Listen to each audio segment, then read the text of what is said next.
Good afternoon class. Welcome है आप सभी का फिर से हमारी रेशियो एंड प्रोपोर्शन की क्लास में। ठीक है, जैसा कि आप जानते हैं कि हम मिसलेनियस टाइप पढ़ रहे थे और उसमें 2 क्वेश्चन मैंने आपको पढ़ा दिए थे।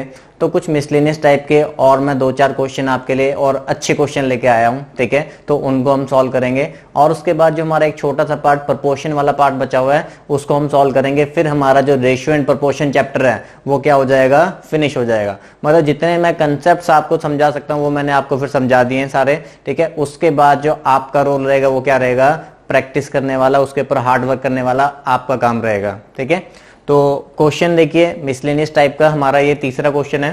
क्वेश्चन पढ़ लीजिए पहले, क्वेश्चन क्या दे रखा है। क्वेश्चन में देखो क्या, policeman starts to chase a thief.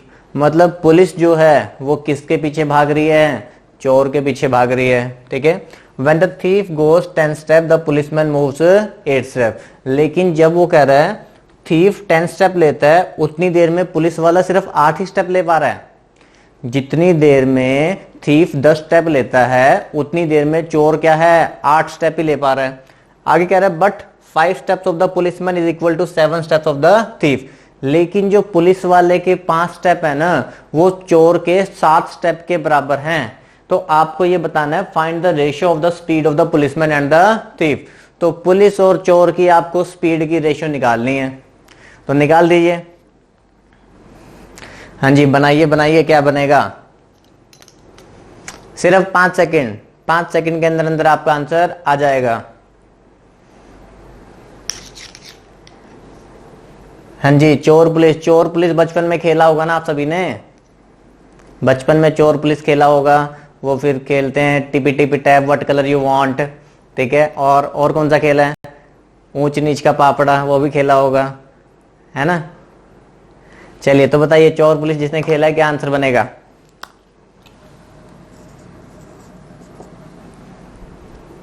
चलो देखते हैं क्या करना है इस टाइप के क्वेश्चन में हमें क्या करना है। देखो पुलिस और चोर की बात करिए, पुलिसमैन एंड थीफ की बात। तो यहां पे हम लिख रहे हैं पुलिस और यहां पे मैं लिख रहा हूं थीफ। जो पुलिस की इंफॉर्मेशन रहेगी ना उसको पुलिस के नीचे लिखेंगे, जो थीफ की इंफॉर्मेशन रहेगी ना उसको थीफ के नीचे लिखेंगे। जैसे सबसे पहले बोला गया है when the thief goes 10 steps, तो थीफ 10 स्टेप जा रहा है तो उसको थीफ के नीचे लिख दो। ठीक है, द पुलिसमैन मूव्स 8 स्टेप, तो पुलिस वाला अगर 8 स्टेप जा रहा है तो उसको पुलिस के नीचे लिख दो। थीफ 10 स्टेप जा रहा है उसको उसके नीचे लिख दिया, पुलिस 8 स्टेप जा रहा है तो उसको उसके नीचे लिख दिया। आगे कह रहा है but 5 steps of the policeman, police वाले के जो 5 स्टेप हैं, पुलिस वाले के जो 5 स्टेप हैं is equal to 7 steps of the thief. तो चोर की इंफॉर्मेशन चोर के नीचे, तो जिसकी जो इंफॉर्मेशन है वो हमने क्या करनी है, उसके नीचे लिख देनी है। लिख दिया। अब हमने क्या करना है, अब ऐसा लिखने के बाद आप क्या करो, इसको क्रॉस मल्टीप्लाई कर दो। 7 8 56 और 5 10 50 और इसको हम कैंसिल कर देंगे तो आंसर हमारे पास आ जाएगा 28:25। हाँ जी, तो पुलिस और थीफ की हमारे पास स्पीड की रेशियो आ चुकी है, कितनी है, 28:25 है। समझे इस बात को। अरे नहीं समझे होगे तो मैं पहले कंसेप्ट से समझाऊंगा आपको, पहले आपको इसका कंसेप्ट सिखाऊंगा, फिर से दोबारा यहां पे आ जाएंगे समझने के लिए। ठीक है, तो पहले कंसेप्ट देख लें कि कंसेप्ट क्या है। चलो यहां देखते हैं कंसेप्ट। अब पहले कंसेप्ट को ध्यान से सुन लेना, क्योंकि अगर एग्जाम में अगर ऐसा हो कि वो एग्जाम में कुछ चेंज कर दे तो फिर आपको कंसेप्ट पता होना चाहिए कि कैसे क्वेश्चन को बनाना है। ठीक है, अगर एग्जाम में डायरेक्ट ऐसा ना देके कुछ अगर चेंजेस वो कर दे, उसके अंदर एक्स्ट्रा कंडीशन कुछ डाल दे, तो बेसिक कंसेप्ट भी आपको समझ में आना चाहिए। तो ये ध्यान से सुनो। पहली लाइन है कि when the thief goes 10 step the policeman moves 8 step. मतलब जितनी देर में पुलिस वाला 8 स्टेप जाता है उतनी देर में चोर कितने स्टेप जा रहा है, 10 स्टेप्स। ठीक है, पहली बात हो गई। जितनी देर में पुलिस 8 स्टेप लेती है उतनी देर में थीफ जो है वो कितने स्टेप ले रहा है, 10 स्टेप ले रहा है। आगे क्या दे रखा है, but 5 steps of the policeman, 5 steps of the policeman is equal to 7 steps of the thief. 5 steps of the policeman is equal to 7 steps of the thief. ठीक है, तो अब देखो यहां पे, तो यहां से मुझे क्या बात समझ में आ रही है कि पुलिस वाले के 5 स्टेप अगर चोर के 7 के बराबर हैं तो इसका मतलब पुलिस के पैर क्या हैं, लंबे हैं। आप लोगों ने सुना होगा ना कि कानून के हाथ क्या होते हैं, लंबे। तो यहां पे लेकिन पैर भी क्या हैं, लंबे हैं उसके। तो यहां देखो तो 1 स्टेप ऑफ पुलिस निकालो, तो 1 step of police is equal to 7/5 steps of thief. तो 1 स्टेप ऑफ पुलिस की वैल्यू निकाल ली, कितनी आ गई 7/5 स्टेप्स ऑफ थीफ। तो अब इसको यहां पे हम रिप्लेस कर देते हैं, ध्यान से सुनो। 1 स्टेप ऑफ पुलिस की वैल्यू को यहां पे रिप्लेस कर दो, तो 8 इंटू 7/5 स्टेप्स ऑफ थीफ, इसकी जगह पे वो रिप्लेस कर दिया रेशो 10 थीफ। ये टीएच से टीएच हमारा कट जाएगा, थीफ कट गया, 5 उधर जाके मल्टीप्लाई हो जाएगा, तो 56 रेशो 50, तो आंसर बन जाएगा 28 रेशो 25। हाँ जी, बात समझ पाए मैंने क्या बताया? ये देखो एक बार दोबारा ध्यान से, जितनी देर में पुलिस वाला 8 स्टेप्स ले रहा है, उतनी देर में थीफ कितने स्टेप ले रहा है? 10 स्टेप ले रहा है। तो 8 step of police ratio 10 steps of thief. आगे क्या दे रखा था? 5 steps of the policeman is equal to, equal का साइन है यहाँ पे, 5 steps of policeman is equal to 7 steps of the thief. तो हमने 1 स्टेप ऑफ पुलिस की वैल्यू निकाल लेनी है। तो 1 step of police is equal to 7/5 steps of thief. एक स्टेप जो पुलिस का है वो किसके बराबर है? 7/5 स्टेप्स ऑफ थीफ के बराबर है। तो उसकी वैल्यू को हम यहां पे डाल देते हैं, तो यहां पे हमने उसको रिप्लेस कर दिया 8 into 7/5 steps of thief. Thief हमारा कैंसिल हो रहा है, 5 उधर जाके मल्टीप्लाई होगा, 50 हो जाएगा, और ये 56, तो आंसर बनेगा 28 रेशो 25। तो हमने देखा हमेशा यहीं पे ये उधर जाके क्या हो जाता है? क्रॉस मल्टीप्लाई हो जाता है। तो इसलिए हम डायरेक्टली क्या कर सकते हैं, जिसकी जो इंफॉर्मेशन है वो आप क्या करो, उसके नीचे लिख दो। जो हमारी पुलिस वाली इंफॉर्मेशन थी वो हमने लिख दी पुलिस के नीचे, जो हमारी थीफ वाली इंफॉर्मेशन थी वो हमने लिख दी थीफ के नीचे, और फिर हमने क्या कर दिया? Cross multiply. तो 7 8 ज़ा 56, 5 10 ज़ा 50, तो आंसर आ गया 28 रेशो 25। मैं जानता हूं बच्चों को पहले वाला ही मेथड अच्छा लग रहा होगा, ठीक है, लेकिन वो भी समझना जरूरी है, वो भी आपको आना चाहिए, ये भी आपको आना चाहिए, ठीक है। तो जैसे ये पुलिस और थीफ वाला क्वेश्चन है ना, ऐसे जिसके पास ब्राइट की बुक होगी तो उसी के बुक में एक क्वेश्चन मिलेगा आपको टॉम एंड जेरी वाला, ठीक है। एक ऐसा क्वेश्चन टॉम एंड जेरी वाला भी दे रखा है, और एक क्वेश्चन इसके अंदर आता है वो होता है हाउंड एंड हेयर वाला।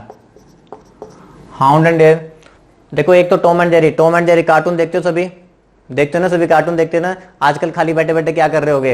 यही कार्टून देख रहे होगे, छोटा Bhim, Tom and Jerry, Ninja हथौड़ी, शिनचैन, ये सब देख रहे होगे आप, ठीक है। और एक क्वेश्चन है हमारा हाउंड एंड हेयर वाला। हाउंड क्या होता है?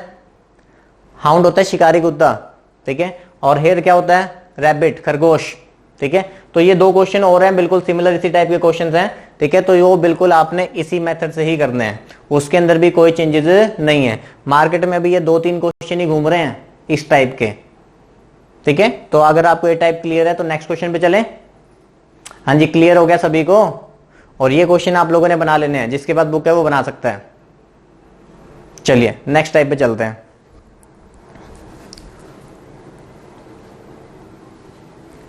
हाँ जी, नेक्स्ट क्वेश्चन हमारा इस तरीके का क्वेश्चन, मैं इस टाइप का क्वेश्चन आपको करवा चुका हूं मैं, ठीक है। देखते हैं किसने वीडियोस को ध्यान से देखा है, किसने प्रैक्टिस की है क्वेश्चंस की, क्योंकि जिस बच्चे ने क्वेश्चंस की प्रैक्टिस की होगी वही वाला बच्चा इस क्वेश्चन को बना पाएगा, क्योंकि ऐसा क्वेश्चन मैं आपको करवा चुका हूं। तो ध्यान से पढ़ो क्वेश्चन को और देखो क्या कंसेप्ट हमें लगाना है।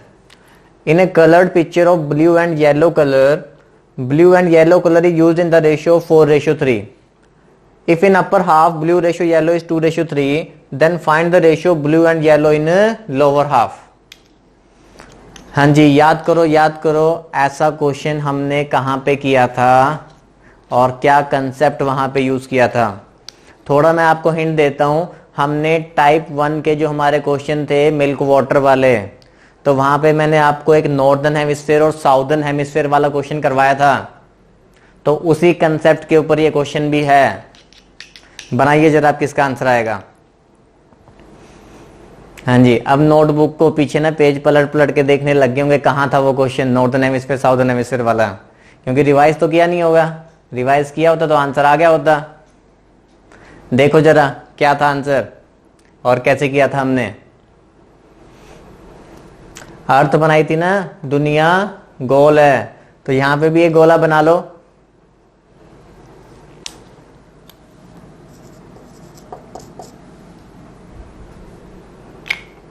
हाँ जी, चलिए देखते हैं। देखो, in coloured picture of blue and yellow, picture आप जैसी मर्जी बना लो, जैसा आपका मन करता है, हम वही बना लेते हैं कि गोल, ठीक है, सर्कल बना लिया, ठीक है। इसमें ब्लू और येलो कलर है। अब यहां पे लिखा हुआ है if in upper half, half का मतलब हो गया बिल्कुल आधा आधा पार्ट, ठीक है। ये हो गया मेरा अपर हाफ, ये हो गया मेरा क्या लोअर हाफ। वहां पे क्या था, ये नॉर्दर्न हेमिस्फीयर और साउदर्न हेमिस्फीयर। यहाँ पे ये मेरा अपर हाफ हो गया, ये मेरा लोअर हाफ। अपर हाफ की रेशियो आपको गिवन है कितनी है, 2:3। यहाँ पे लिख लेते हैं, देखो टोटल हमारे पास ब्लू और येलो, ठीक है। टोटल अगर बात करें तो टोटल ब्लू और येलो की रेशियो कितनी है, 2:3। अगर हम अपर हाफ की बात करेंगे तो अपर हाफ में जो हमें रेशियो दे रखी है, सॉरी टोटल रेशियो जो है वो हमारी कितनी है, 4:3 है। टोटल रेशियो हमारी कितनी है, 4:3 है। अपर हाफ की बात करेंगे तो वहां पे रेशियो कितनी है, 2:3 है, ठीक है। टोटल हमारी ये थी, टोटल हमारी कितनी थी, 4:3। अपर हाफ में कितनी है, 2:3। तो मैंने आपको क्या समझाया था, अपर हाफ लोअर हाफ की अगर बात करें, मतलब इसके पास अगर 1 है तो इसके पास भी 1 है, तो फिर टोटल कितना है, तो टोटल कितना है, 2 है। तो हमें ये समझ में आना चाहिए कि यहाँ पे जो टोटल और अपर हाफ की रेशियो है ना, वो किस रेशियो में होनी चाहिए, 2:1 में। तो देखो इसका टोटल करो, 4+3 कितना हो गया, 7, 2+3 कितना हो गया, 5। तो अब 2:1 में बनाने के लिए पहले दोनों को सेम बना लो। तो सेम बनाने के लिए ऊपर वाले को 5 से कर देंगे और नीचे वाले को 7 से। तो इससे तो हमारा इक्वल बनेगा, लेकिन हमें 2:1 में चाहिए, तो ऊपर वाले को हम 2 से मल्टीप्लाई कर देंगे। तो यहां पे अब यूज होगा 10 का। तो 10 4 40 और 10 3 30, 7 2 14 और 7 3 21। तो अब हमने टोटल में से क्या करना है, अपर हाफ माइनस करना है, ऐड मत कर देना जैसे पिछली बार किया था, ठीक है। तो 40 - 14 ये आ जाएगा 26 और ये आ जाएगा 9। तो आंसर हमारा बनेगा 26:9। हाँ जी, बताइए कुछ याद आया पुराने वाला, समझ आया कैसे करना है क्वेश्चन को। तो जरूरी नहीं है कि सेम ही क्वेश्चन आपके बनते रहेंगे, क्वेश्चन की लैंग्वेज को वो थोड़ा चेंज कर देता है। और ये एग्जाम में आया हुआ क्वेश्चन है, पहले वो अर्थ वाला क्वेश्चन आया था, उसके बाद फिर बाद में ये ब्लू और येलो कलर वाला क्वेश्चन आया था। तो वो कुछ भी आपको चेंज करके दे सकता है, आपको बस वो कंसेप्ट ध्यान रहना चाहिए। देखो मैं एक बार दोबारा समझाता हूं, ध्यान से सुनो सभी जिसको नहीं समझ में आया है, ठीक है। उसने कहा इन्हें coloured picture of blue and yellow colour. Coloured picture आप कैसी भी ले सकते हो, जरूरी नहीं है कि मैंने सर्कल बनाया तो सर्कल ही, हम ऐसा भी ले सकते हैं, स्क्वायर भी ले लो, कोई दिक्कत नहीं है। कलर्ड पिक्चर है, इसमें ब्लू और येलो कलर है, और ब्लू और येलो कलर की रेशियो कितनी है, 4:3। तो टोटल ब्लू और येलो कलर की रेशियो कितनी है, 4:3। ये टोटल हो गया। अब कह रहा है इफ इन अपर हाफ, यहां पे भी अपर हाफ बन सकता है, जो अपर हाफ है वो किस रेशियो में है, 2:3 में। तो अपर हाफ हमारा 2:3 में है, हमें बताना है लोअर हाफ की रेशियो मुझे निकालनी है। तो अब देखो यहाँ पे ये बात वही है कि अगर मैं कहता हूं इसके पास 1 है तो इसके पास भी 1 है, हाफ का मतलब बराबर बराबर ही होता है ना। तो इसका मतलब टोटल के पास कितना होना चाहिए, 2। तो टोटल के पास कितना होना चाहिए, 2। तो यहाँ पे 2:1 में बनाना है, ठीक है। तो 4 + 3 हुआ 7, 2 + 3 कितना हुआ, 5। अब पहले हम क्या करेंगे, इक्वल बनाएंगे। तो इक्वल बनाने के लिए ऊपर वाले को मल्टीप्लाई बाय 5 कर दिया और नीचे वाले को मल्टीप्लाई बाय 7 कर दिया। तो 5 और 7 से करने से तो इक्वल बनेगा। अब ऊपर वाले को डबल बनाने के लिए मल्टीप्लाई बाय 2। तो अब देखो यहाँ पे 5 2 10, तो 10 का यूज करेंगे। तो 10 4 40, 10 3 30 और 7 2 14 और 7 3 21। तो 40 में से 14 माइनस कर दो 26, 30 में से 21 माइनस कर दो 9। तो नीचे लोअर हाफ में रेशियो क्या बनेगी, 26:9। हाँ जी बताइए, अब क्लियर हुआ सभी को, यस और नो, क्लियर है। तो चलो फिर चलते हैं नेक्स्ट क्वेश्चन की तरफ।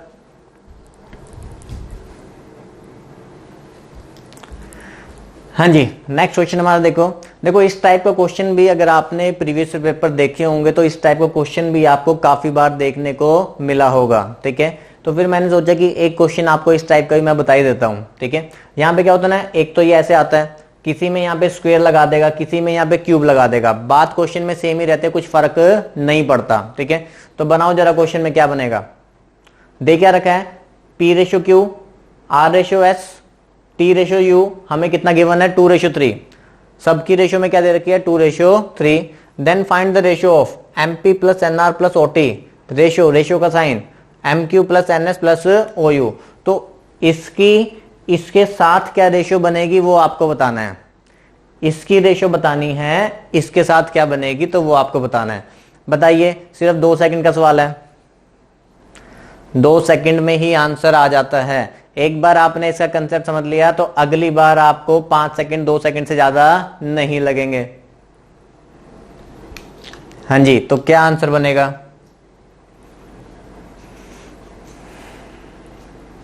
बनाइए बनाइए, आ जाना चाहिए सबका।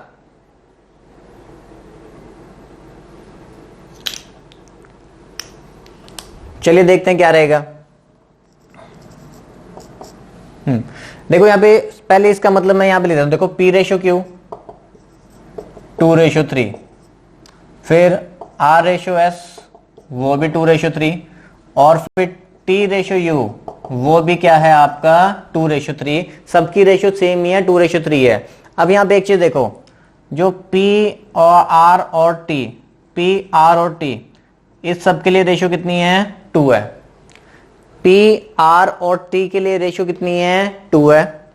Q S और U के लिए रेशो कितनी है? 3 है। P R T के लिए रेशो 2 है, Q S के लिए रेशो कितनी है? 3। अब देखो यहाँ पे क्वेश्चन में ना आपको अलग अलग वेरिएबल्स यूज करेगा, लेकिन उनका कोई यूज ही नहीं है। जैसे M N और O के बारे में तो हम कुछ बता ही नहीं सकते ना, M N और O के बारे में तो वैसे ही कुछ नहीं बता सकते, उसके बारे में हम कुछ जानते ही नहीं है क्वेश्चन में। तो अब यहाँ पे देखो आप P R T यहाँ पे हम डालेंगे, देखो P भी 2 है, R भी कितना है? 2 है, और T भी हमारे लिए कितना है? 2 है। तो यहां से मैं सब में से 2 कॉमन ले लूंगा, तो अंदर मेरे पास बचेगा M plus N plus O, ये O है, ठीक है। अब रेशो यहां पे देखो Q S और U ये हमारे लिए कितना है? 3 है। यहां पे लिखते हैं हम पहले, ये 3 है, ये भी 3 है, और ये भी कितना है? 3 है। तो यहां से अब मैं 3 कॉमन ले लूंगा, तो 3 कॉमन ले लूंगा, तो अंदर M plus N plus O। मुझे इनकी रेशो बतानी थी, MNO और MNO क्या हो जाएगा? कैंसिल। तो आंसर हमारा वही बचेगा 2:3।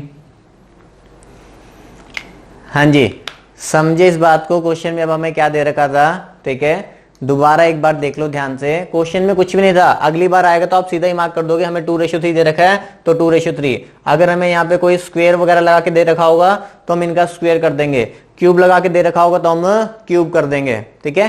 सिर्फ इसी के ऊपर काम चलता है। देखो ध्यान से, हमें PQRS कितनी रेशियो दे रखी थी? 2:3, 2:3 और 2:3। तो यहाँ पे P R और T, जो P R और T है वो किस रेशियो को रिप्रेजेंट कर रहा है? वो 2 रेशियो को रिप्रेजेंट कर रहा है। तो मैंने P R और T की जगह पे 2 रेशियो डाल दिया, और जो Q S और U है वो किसको रिप्रेजेंट कर रहा है? वो 3 रेशियो को रिप्रेजेंट कर रहा है। तो Q S और U की जगह हमने क्या डाल दिया? 3 रेशियो। यहां से कॉमन आ गया 2, तो अंदर M N और आ गया, यहां से कॉमन आ गया 3, तो यहां पे भी M N और आ गया, तो ये हो गया हमारे पास कैंसिल। तो आंसर वही आ जाएगा 2:3। हाँ जी बताइए, आसान सवाल, सिंपल, कोई दिक्कत नहीं होनी चाहिए यहां पे किसी को भी। क्लियर है ना? यस और नो? चलें फिर नेक्स्ट क्वेश्चन की तरफ चलते हैं। चलिए,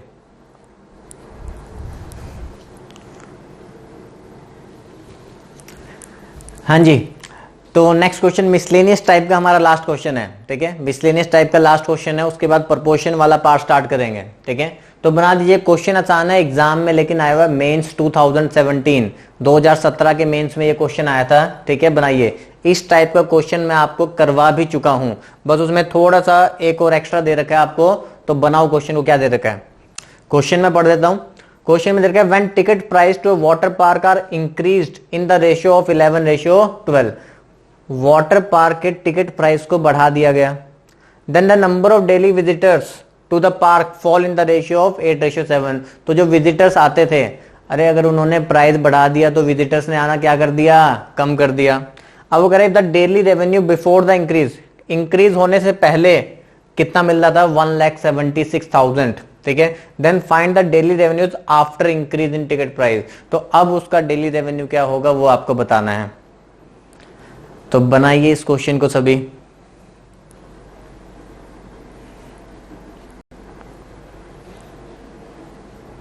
हाँ जी, बन जाना चाहिए, बन जाना चाहिए। पिछली वीडियोस अगर देखी हुई है, रिवाइज किया हुआ है, तो आंसर बन जाना चाहिए।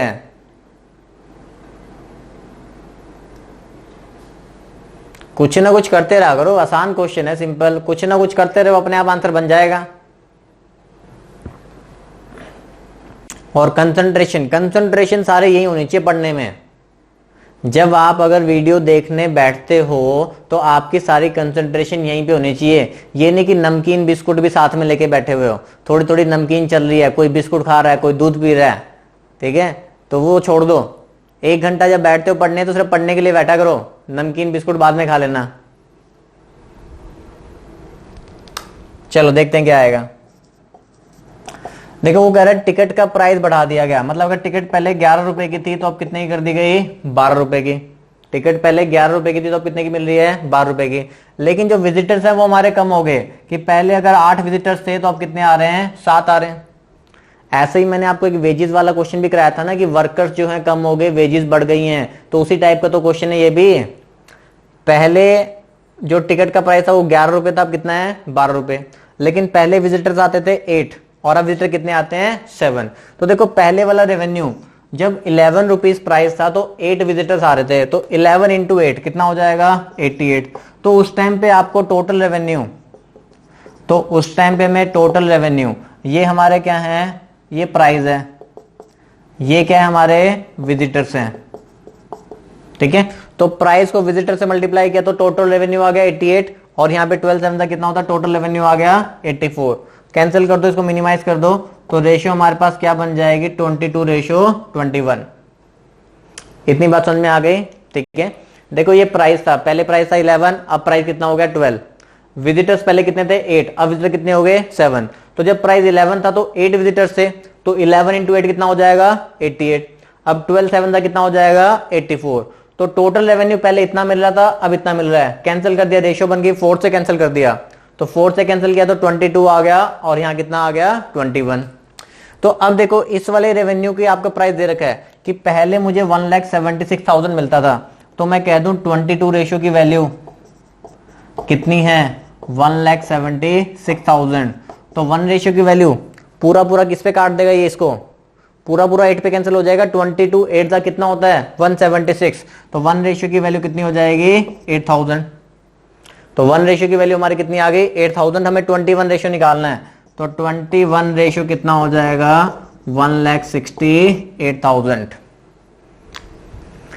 हाँ जी, बात समझ में आ गई होगी। सिंपल क्वेश्चन था लेकिन एग्जाम में आया हुआ क्वेश्चन है। आपने ध्यान रखना है इस टाइप के क्वेश्चन आपको एग्जाम में मिल जाते हैं, ये टिकट वाले, प्राइस वाले, विजिटर्स वाले। ऐसे ये क्वेश्चन है और है जू वाला, ठीक है। तो उस टाइप के क्वेश्चन आपके इस तरीके से सोल्व हो जाएंगे, ठीक है, समझ गए। प्राइस की रेशियो 11:12, विजिटर की रेशियो 8:7। अगर प्राइस 11 है, 8 विजिटर्स हैं, तो 11 इंटू 8, टोटल मनी मिलता था 88, और अब टोटल मनी कितना मिलता है, 84। तो पहले टोटल मनी की रेशियो 22 थी, अब कितनी है, 21। तो इस 22 रेशियो की वैल्यू गिवन थी 1,76,000। 1 रेशियो निकाल लिया, कितना आ गया, 8000। 176 को 22 से डिवाइड करेंगे, 8 आ जाएगा, तो 8000 हो गया। तो 21 रेशियो फाइंड करना था, तो 21 इंटू 8000 कितना हो जाएगा, 1,68,000। हाँ जी, क्या आप इस क्वेश्चन को समझ पाए। तो यहां पे हम अपना रेशियो वाला पार्ट खत्म करते हैं। तो अब हम आपका स्टार्ट करेंगे जो प्रपोर्शन वाला पार्ट बचा हुआ है ना, तो वो प्रपोर्शन वाला पार्ट आपका स्टार्ट करते हैं, ठीक है।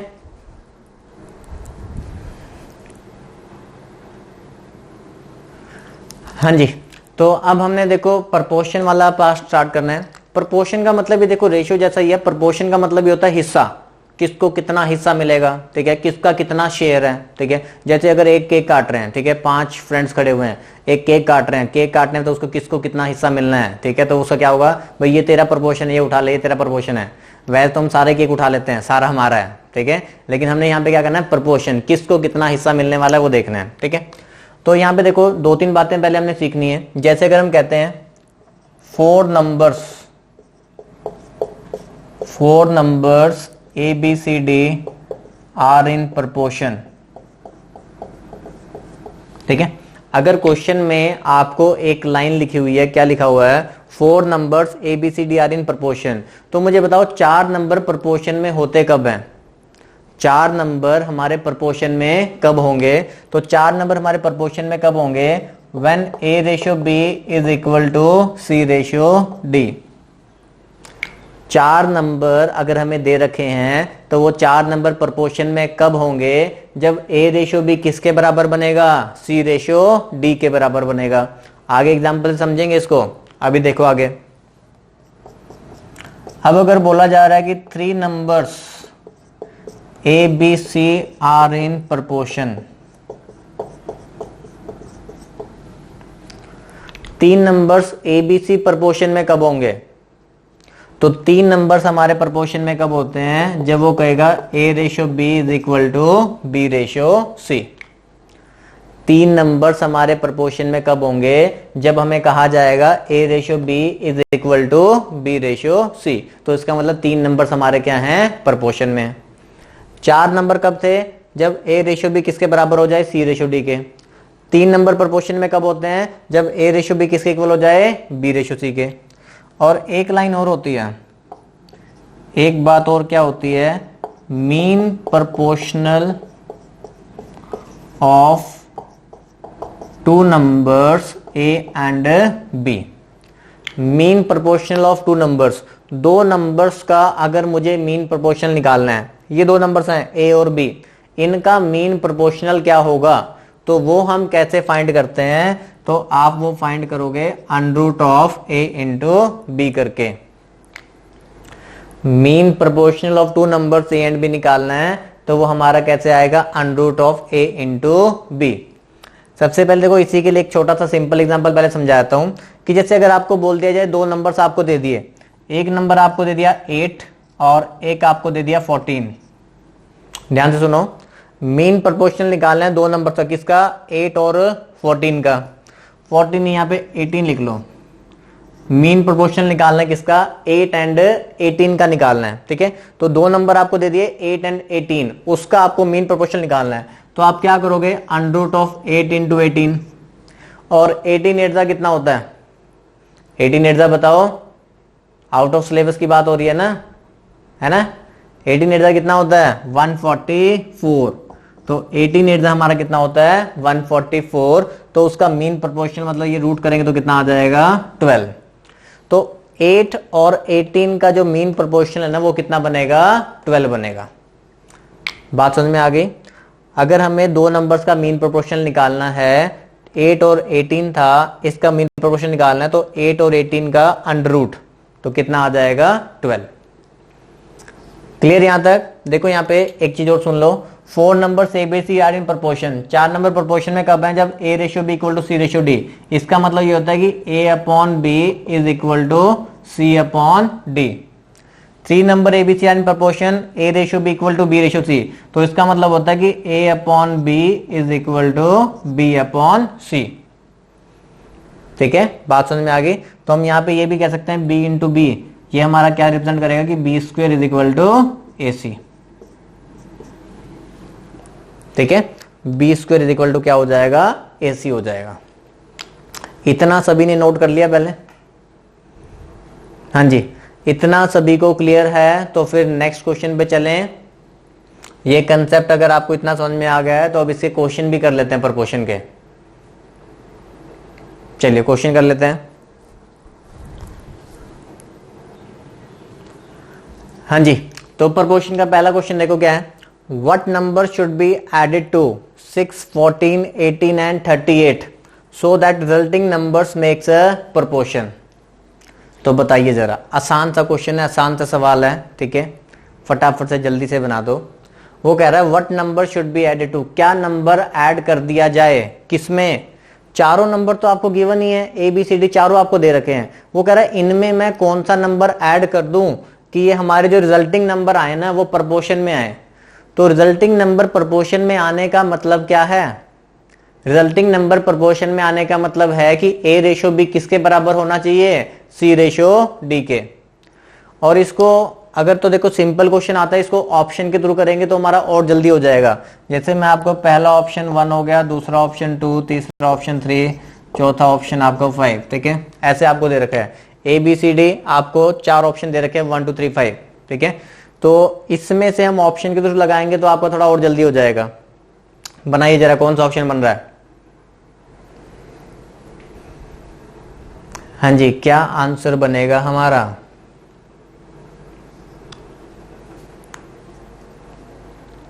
सिंपल है। देखो यहाँ पे बात समझ लो, पहले क्वेश्चन का मीनिंग तो क्लियर होना चाहिए। देखो 4 नंबर प्रोपोर्शन में तब होते हैं जब A रेशो B किसके इक्वल हो, C रेशो D के।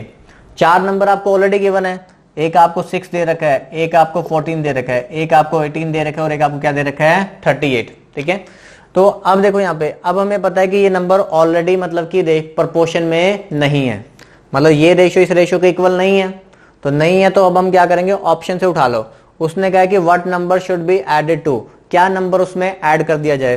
तो चलो 1 ऐड करके देखते हैं। पहला ऑप्शन उठाओ 1, पहला ऑप्शन मैंने 1 उठाया, तो 6 में 1 ऐड करूंगा कितना बनेगा 7, 14 में 1 ऐड करेंगे 15, 18 में 1 ऐड करेंगे 19 और ये कितना हो जाएगा 39। तो मुझे बताओ क्या A ratio B equal to C ratio D आ रहा है? क्या A ratio B equal to C ratio D बन रहा है? नहीं बन रहा ना, तो इसका मतलब ये हमारा आंसर नहीं है, तो इसको काट दो। इतनी बात समझ में आ गई। अब दूसरा ऑप्शन उठा लेते हैं। दूसरा ऑप्शन कितना दे रखा है हमें 2। अब देखो 6 में 2 ऐड करो 8, 14 में 2 ऐड करो 16, 18 में 2 ऐड करो 20, 38 में ऐड करो 40। क्या A ratio B equal to C ratio D आ रहा है? हाँ जी, क्या A ratio B equal to C ratio D आ रहा है? आ रहा है। यहाँ पे देखो, इसको कैंसिल करके देखो, जब हम कैंसिल करेंगे तो ये 1:2 है और ये भी कितना हो जाएगा 1:2। समझे इस बात को? अरे ध्यान से पढ़ाई करो। चलिए देखते हैं एक बार दोबारा, समझो इस क्वेश्चन में क्या दे रखा था। आपसे ये पूछा गया what number should be added to, मतलब कितना नंबर ऐड कर दिया जाए, किसमें, इनमें ऐड करना है। 4 नंबर आपको दे रखे हैं, वो कह रहा है इनमें मैं कौन सा नंबर ऐड कर दूं कि ये हमारे क्या हो जाए, प्रोपोर्शन में हो जाए। ठीक है, तो इस क्वेश्चन को हमने ऑप्शन के थ्रू उठा लेना है। पहले मैंने ऑप्शन से पहले जैसे 1 उठाया, ये 4 नंबर मेरे पास थे 6, 14, 18, 38। जब मैंने 1 ऐड किया 7, ये 15, ये 19, ये 39। A ratio B equal to C ratio D नहीं आया, A ratio B equal to C ratio D नहीं आया, तो पहला क्वेश्चन हटा दिया। अब दूसरा ऑप्शन हमने उठाया 2, तो 8 में 6 में 2 ऐड किया 8 हो गया, 14 में 2 ऐड किया 16, 18 में 2 ऐड किया 20, 38 में 2 ऐड किया 40। तो यहां पे जब कैंसिल किया तो 1:2 इक्वल टू 1:2, तो ये हमारा आंसर है। समझ गए? अब कुछ बच्चे कह रहे होंगे सर अगर ऑप्शन से ना करना होता, अगर बेसिक से करना होता तो कैसे करते? तो वो भी मैं आपको बता देता हूं, लेकिन उसका हमें कोई बेनिफिट नहीं होगा।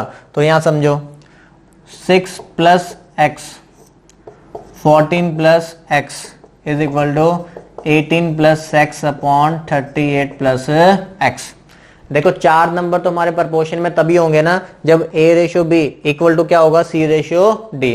तो उसने पूछा था कि क्या नंबर ऐड कर दिया जाए, सब में एक ही नंबर ऐड करना है, तो मैंने लिखा 6 + x, यहां लिखा 14 + x।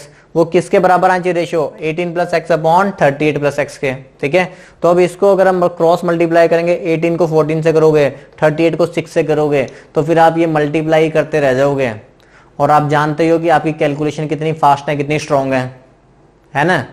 तो फिर इसलिए हमने ये वाला फॉलो नहीं करना। इसमें जनरली ना 1, 2, 3 या 4 में से ही आ जाता है आंसर।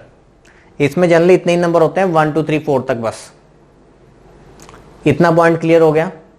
ठीक है, तो अब एक अच्छे क्वेश्चन की तरफ चलते हैं, भोकाल क्वेश्चन की तरफ, एग्जाम में आया हुआ क्वेश्चन है। ठीक है, उस पर चलते हैं।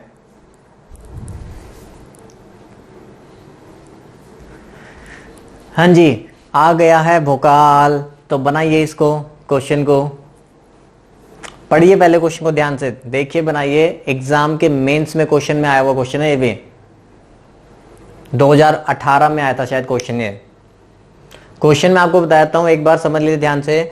2 इंफॉर्मेशन का यूज हो रहा है, जो मैंने आपको पीछे कंसेप्ट बताया ना, उसमें से 2 इंफॉर्मेशन आपको यूज करनी पड़ेंगे।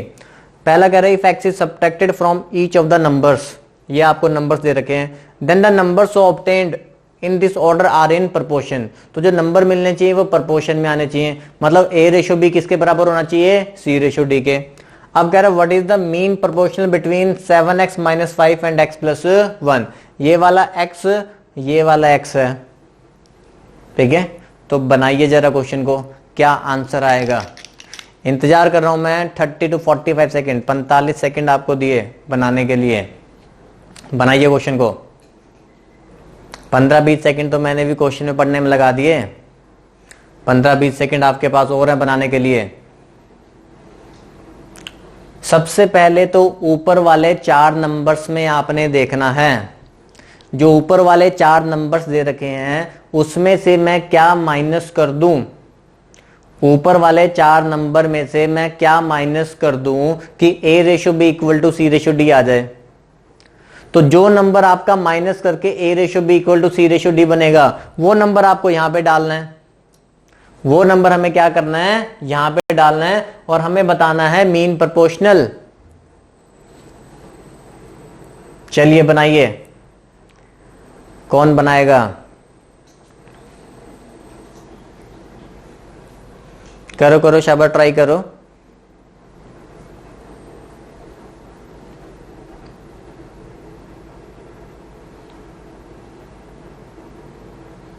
चलिए देखते हैं।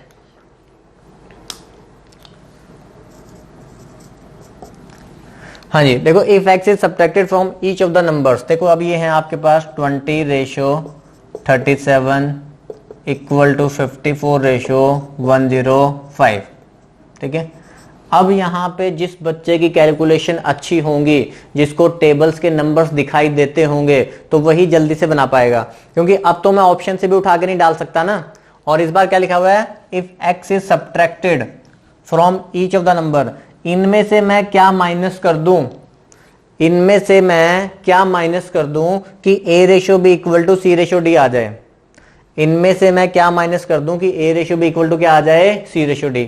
तो देखो आपने यही वाले नंबर लेने होते हैं 1 2 3 4, जनरली इन्हीं 4 के अंदर 99% केस में इन्हीं 4 में से आ जाता है, आपको वो पूरा x वाला बनाने की जरूरत नहीं पड़ेगी, ठीक है। चलिए अब जब मैं अगर 1 माइनस करूंगा, देखो 20 में से 1 माइनस करोगे यहाँ पे 19 आएगा, लेकिन 19 तो यहाँ पे इस तरीके बन ही नहीं पाएगा, जब 1 माइनस करेंगे तो 53 होगा, यहाँ 1 माइनस करेंगे 19 आएगा, यहाँ 36 आएगा, यहाँ पे 53 लेकिन 104, तो कोई रेशो नहीं बनेगी। जब 2 माइनस करेंगे तो 18 आएगा, यहाँ 35 आएगा, 2 माइनस करेंगे तो 52 आएगा, तो वो भी किसी भी तरीके से 18 नहीं बन सकता, तो वो भी नहीं मैच करेगा। जब मैं 3 माइनस करूंगा तो देखो 3 माइनस करोगे तो यहाँ पे 17 आएगा, यहाँ कितना आएगा 34, तो 17 34 का डायरेक्ट रिलेशन दिख रहा है। और यहाँ भी 3 माइनस करेंगे 51, तो वो भी 17 से कट रहा है। तो माइनस करो, देखो 3 जब माइनस करेंगे ये 17, ये कितना 34, 3 माइनस करेंगे 51, और ये कितना हमारे पास 102। तो अब यहाँ पे देखो 17 1 जा 17, 17 2 जा 34 आ गया, और ये इसका डबल ही है, तो ये भी 1:2। अभी आंसर नहीं आया है, अभी तो सिर्फ पहला पॉइंट मैंने आपको समझाया है कि जिस बच्चे को टेबल्स की वैल्यूज दिखाई देंगी ना, तो वही तो बच्चा जल्दी कर पाएगा। अरे सरकारी नौकरी उसी को मिलेगी जिसको पहाड़े याद होंगे, क्योंकि वही कैलकुलेशन जल्दी कर सकता है। अब एग्जाम में थोड़ी सी कैलकुलेशन आपकी ज्यादा आती हैं, ठीक है। तो देखो यहाँ पे मैंने आपको क्या बताया, ध्यान से सुनो। उसने कहा था if x is subtracted from each of the numbers, ये जो नंबर्स हैं इनमें से मैं क्या वैल्यू माइनस कर दूं कि ये किस में आ जाएं, प्रपोर्शन में आ जाएं। क्या माइनस कर दें कि ये प्रपोर्शन में आ जाएं। तो 1 माइनस करने पे नहीं आ रहा था, जब -1 किया तो नहीं आया, जब -2 किया तो नहीं आया, जब सब में से क्या किया -3 किया तो तब आया है। तो 20 में से 3 माइनस किया 17, 37 में 3 माइनस किया 34, तो 1:2 का रिलेशन दिख रहा है। यहाँ पे 3 माइनस किया 51, यहाँ पे कितना 102, तो यहाँ भी 1:2 का रिलेशन दिख रहा है। तो इसका मतलब A ratio B equal to C ratio D। तो किस नंबर पे आया ये 3 को माइनस करने पे आया। चलिए अब हमसे पूछा क्या गया है, अब वो देख लो। What is the mean proportional between 7, mean proportional आपको बताना है, मतलब आपसे ये पूछा गया है। अभी थोड़ी देर पहले मैंने आपको मीन प्रोपोर्शनल बताया था। मीन प्रोपोर्शनल क्या होता है, under root of A into B. इस बार आपको ये दो टर्म्स दे रखी हैं, तो under root of A into B. तो अब ये जो आपने 3 यहाँ पे माइनस किया था ना, वो 3 वहां पे डाल दो।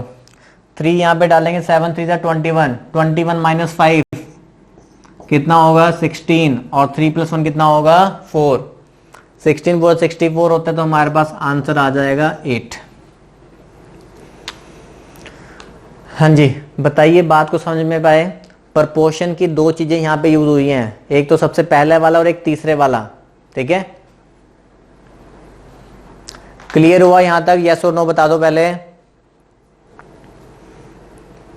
नहीं क्लियर हुआ तो एक बार पॉइंट में आपको और समझाता हूं। देखो यहाँ पे वो कहता कि x is subtracted from each of the number, क्या हम सब्ट्रैक्ट कर दें हर नंबर में से, तो हर एक में से क्या सब्ट्रैक्ट कर दें कि हमारे पास ये जो नंबर्स है ना ये प्रोपोर्शन में आ जाएं। तो मैंने आपको बताया 1 2 3 4 जनरली इसी में से ही होता है। तो जब हमने 3 माइनस किया तो हमें पता चल गया 1:2 इक्वल टू 1:2 आ गया। तो हमने क्या माइनस किया था 3, तो x की वैल्यू निकाल ली हमने। ये जो 3 है ना ये किसको रिप्रेजेंट कर रहा है, x को, तो x की वैल्यू 3 आ गई। और आपसे पूछा गया मीन प्रोपोर्शनल, पूछा क्या गया मीन प्रोपोर्शनल, तो मीन प्रोपोर्शनल होता है under root of a into B. तो ये a है और ये क्या है b है, तो under root of a into B, और x की वैल्यू 3 को यहाँ पुट कर दिया। तो 7 3 21 माइनस 5 कितना आएगा 16, 3 + 1 कितना आएगा 4, और ये किसका रूट होता है 8 का। हाँ जी, अब समझ पाए सभी सवाल को, ठीक है। कंसेप्ट तो वही यूज हो रहे हैं, बस आपने थोड़ी सी कैलकुलेशन दी, थोड़ी सी। चलिए फिर नेक्स्ट क्वेश्चन पे चलते हैं।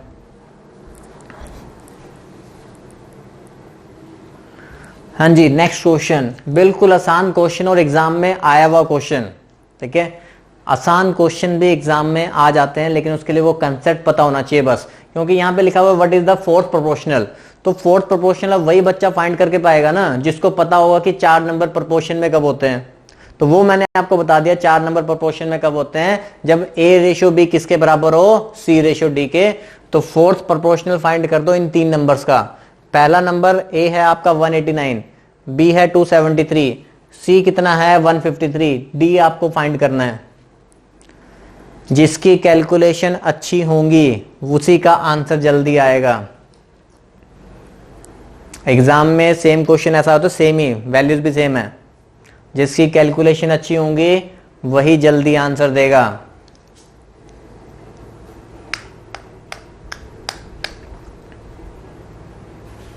हाँ जी, आ जाना चाहिए अब तक तो आंसर। देखो फोर्थ प्रोपोर्शनल में आपको बताया था हूं दोबारा से, मैंने आपको बताया था कि 4 नंबर्स अगर हमारे हैं ए बी सी डी, तो 4 number A B C D हैं, तो 4 नंबर प्रोपोर्शन में कब होते हैं, when a/b is equal to c/d। a/b equal to c/d, इसका मतलब क्या होता है a/b is equal to c/d। बात समझ में आ रही है, a/b is equal to c/d। तो a आपको दे रखा है इस बार 189, b आपको दे रखा है कितना है 273, c आपको दे रखा है 153, और हमें क्या निकालना है, d फाइंड करना है, ठीक है। तो अब इसमें बस कैलकुलेशन है। अब देखो हमें पता है ये 9 के टेबल में कट जाएगा। इक्वल टू में क्या होता है, देखो जो आमने सामने होते हैं ना वो कैंसिल हो जाते हैं। इक्वल टू में क्या होता है, जो आमने सामने होते हैं वो क्या होते हैं कैंसिल, जो क्रॉस में होंगे वो मल्टीप्लाई होंगे। तो सबसे पहले इसको 9 से काटते हैं, 9 2 18, 9 1 9, इसको भी काटो 9 से। अब जिसको 17 का टेबल पता है उसको पता है 17 9 153 होता है, तो मैं डायरेक्टली लिख दूंगा कितना आ गया 17। 9 से काट दिया 21, 9 से काट दिया कितना आ गया 17। अब इसका मतलब ये 21 से कटना चाहिए, 21 से काटो सीधा, 21 1 21, 21 1 21, तो बचेगा कितना 63। तो 21 3 कितना हो जाएगा 63। तो डी हमारे पास 17 इंटू 13, तो 17 इंटू 13, 17 को 10 से करेंगे 170, 17 3 51, तो 170 प्लस 51 कितना होता है 221। हाँ जी, बात समझ में आ रही है, क्लियर हुआ क्वेश्चन। 4 नंबर हमारे प्रोपोर्शन में कब होते हैं, जब a/b किसके इक्वल हो, c/d के। 3 नंबर आपको दे रखे थे, फोर्थ नंबर मुझे निकालना था। तो 3 नंबर a/b दे रखा है, c दे रखा है, हमें d निकालना था। कैंसिल किया पहले 9 से, फिर 21 से कैंसिल किया, और फिर 17 को 13 से मल्टीप्लाई किया।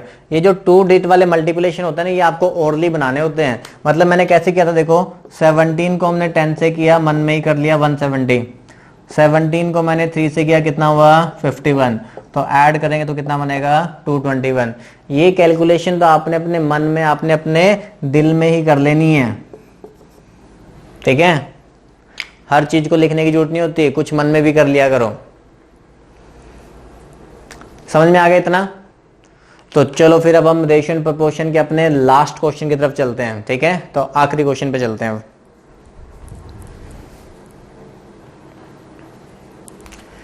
हाँ जी, तो हम पहुंच गए हैं रेशियो एंड प्रोपोर्शन के लास्ट क्वेश्चन की तरफ, ठीक है। तो सभी अपने पूरे एफर्ट्स लगा के क्वेश्चन को बना दो, लेकिन पहले क्वेश्चन की स्टेटमेंट को बहुत ध्यान से पढ़ लेना कि मैंने क्या पूछा है, ठीक है।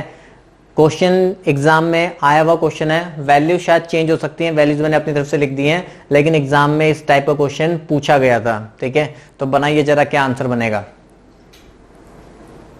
हाँ जी, सभी अपने पूरे एफर्ट्स लगा दो। रेशियो एंड प्रोपोर्शन का आखिरी क्वेश्चन है। देखो जितने भी टाइप्स मैं आपको करा सकता था ऑलमोस्ट मैंने आपको सारी टाइप्स कवर करा दी हैं, ठीक है। अब तो आपका मेन पार्ट, आपका प्रैक्टिस वाला पार्ट बचा हुआ है।